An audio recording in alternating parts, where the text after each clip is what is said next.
Hi, this is Singh. You are now watching Singh Excel TV. Have you ever wanted to restrict editing access and protect formulas in Excel? There are several methods we can consider, and today I'm going to demonstrate one of them step by step. First, add a new worksheet. Then, go to your original datasheet and select the table that you want others to read but not edit or modify. You can manually highlight the entire table or simply click on any cell within the table and press Ctrl+A to select everything. Next, go to the toolbar and click on the camera icon. After that, navigate to the new worksheet that we have just created. Click on any desired location to paste the table as a picture. Now, what this does is create a linked image of the data. Users will be able to view the data clearly, but they will not be able to edit or change it directly. Only authorized users who access the original sheet can modify the data. If you cannot find the camera icon on your quick access toolbar, here is how you can add it. Go to File, click Options, and then select Quick Access Toolbar.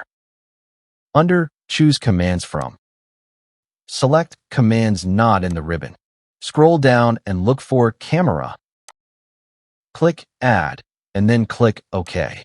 To further ensure that unauthorized users cannot edit or make changes to the original sheet, we may consider hiding the sheet.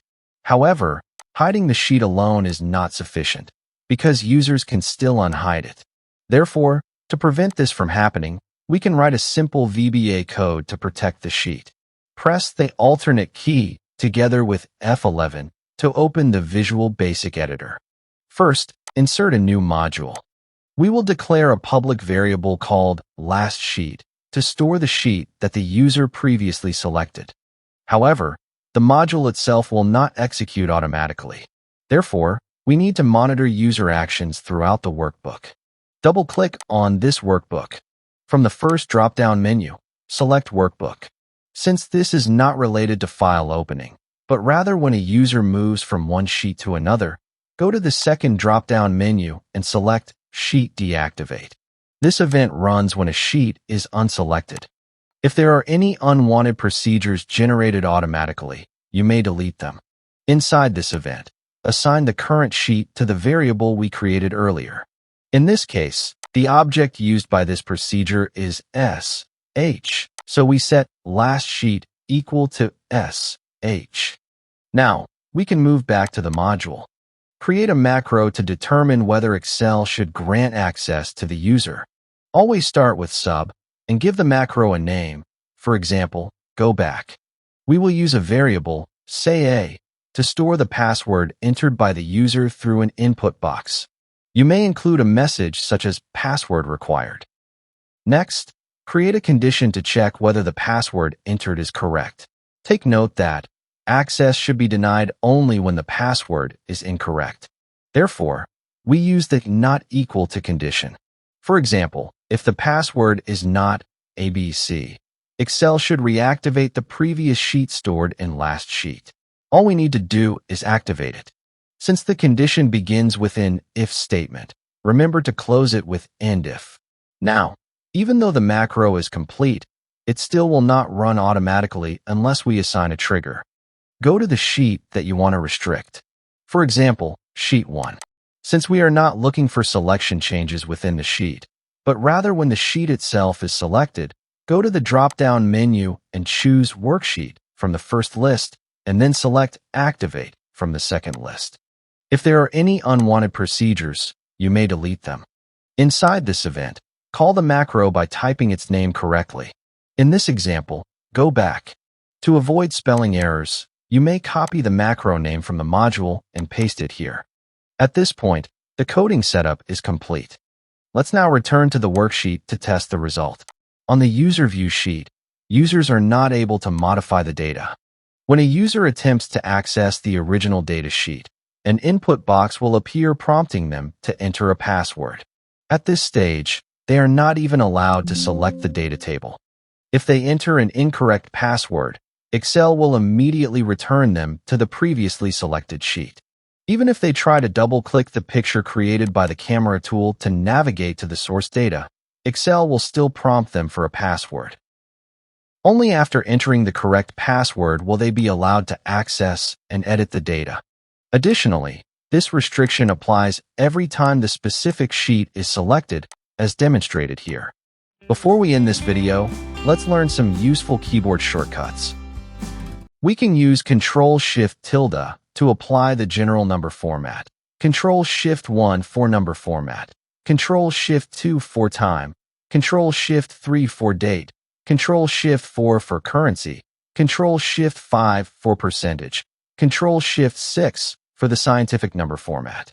On the other hand, Ctrl-Shift-7 adds the outside border, while Ctrl-Shift_ removes the outline border from the selected cells. Ctrl-Shift-F allows us to format fonts in the Format Cells dialog box, such as adding the superscript effect. Ctrl-Alternate-M inserts a threaded comment, while Alternate-R, H1, shows the comments pane. Press Shift-F10 to open the context menu, and press M allows us to delete comment. Shift-F2 inserts a note. Ctrl-Shift-G opens the Workbook Statistics dialog box. When typing in a cell, press Alternate-Enter to start a new line. Alternate-Shift-F1 adds a new worksheet. Press Ctrl-F to find, for example, HR, while Ctrl-H to replace, for example, human resources. Ctrl-F10 to maximize or restore down the active workbook. Ctrl-N to create a new workbook. Alternate-W, N to duplicate workbook in new window. If we press Window key left and select the workbook, then we can view two worksheets at the same time. Press Alternate-E, I, J to fill justify. Alternate-A, M to remove duplicates. Alternate-A, SA to sort data in ascending order, while Alternate-A, SD to sort data in descending order. Alternate-A, E opens Convert Text to Columns wizard, then select the correct delimiter allows to split text into columns. Alternate-F1 can create an embedded chart of the data in the current range. On the other hand, press Alternate-M, M, D to define name, while Alternate-M, C to create a list of names from the selected cells.